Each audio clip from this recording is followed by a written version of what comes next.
Hello, everybody, and welcome to another edition of our preview videos. This is for the Open Series in Tampa. We're going to be visiting there this weekend, which is March 3rd and 4th.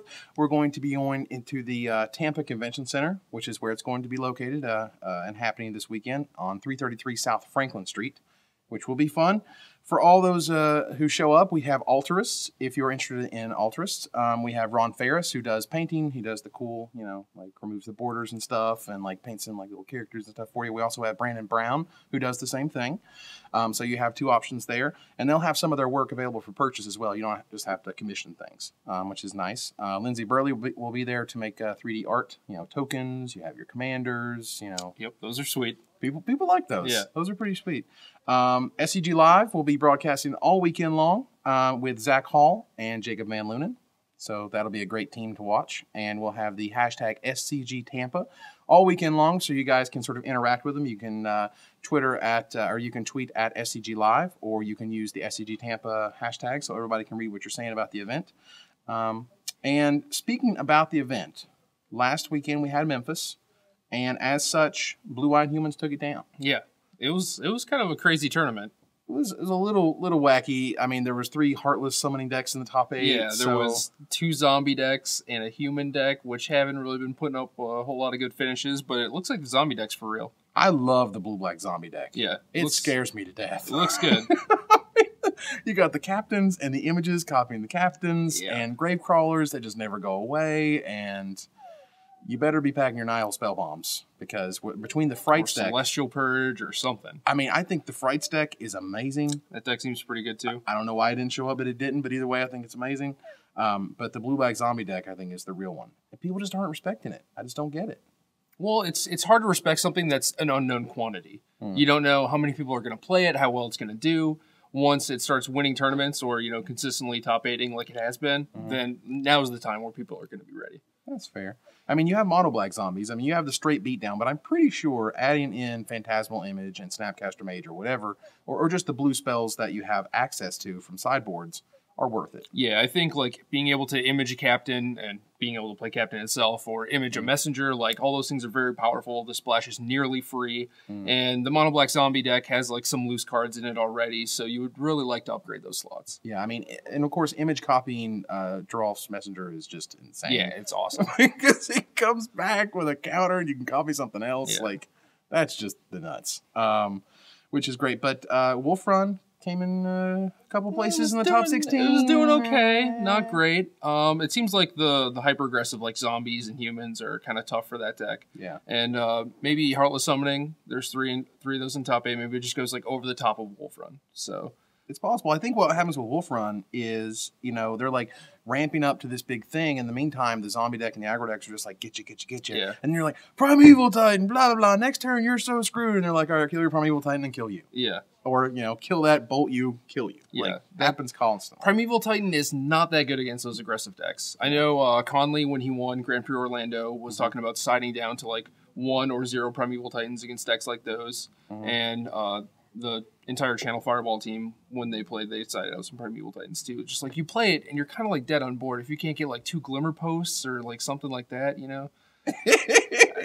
It's just not that great. You need something that impacts the board. Like Inferno Titan would be great. Right. Or Grave Titan. Or Grave Titan. Because as you saw in 14th place, there was this green, white, black ramp deck. Yeah, that deck was crazy. It's just go big or go home, man. There's just big, huge monsters all the time. Yeah, Wolf Run.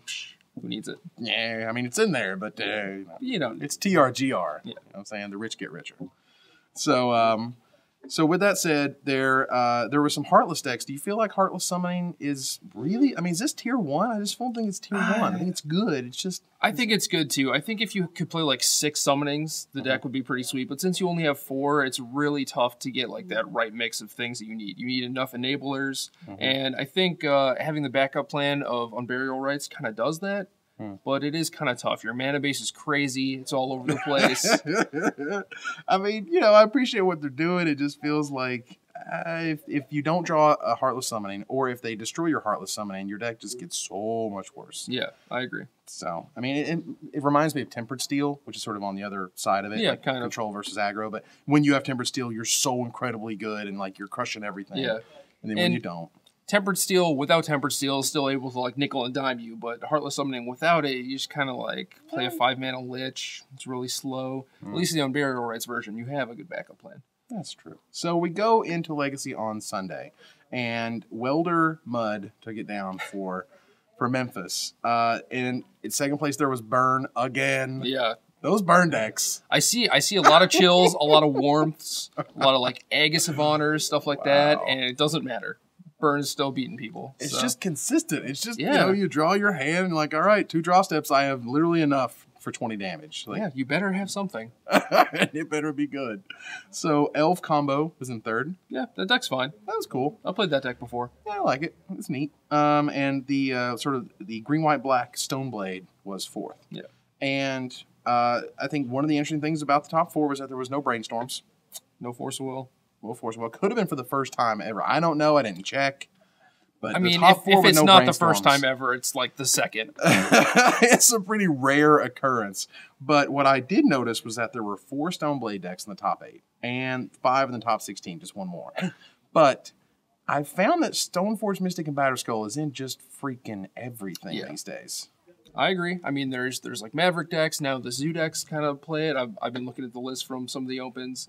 And it is all over the place. Like, you need a reason to not play Stoneforge, and I don't think there really is one. You know, if you're playing a creature deck and you're playing a 2-drop, like, if you're like a Rogue Tempo deck and you have Tarmogoyf, like, maybe that should just be Stoneforge Mystic, you know? Because you have all the access to the white cards, but ultimately now it's just like the white card is Stoneforge Mystic. If you're not playing it and you're playing white mana, you better have a really good reason to not do so. Yeah, agreed.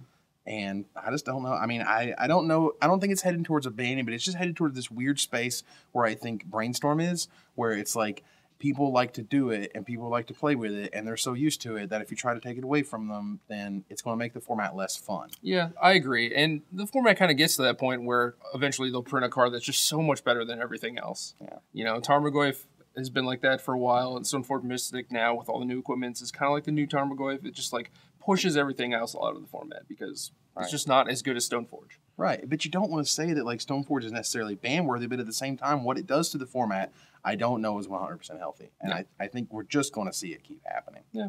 So, with that said, we're barreling towards Tampa. It should be an exciting time, exciting weekend. I appreciate Jerry for joining me today. No problem. And for you guys for watching, I hope you guys show up or watch this weekend on SCG Live.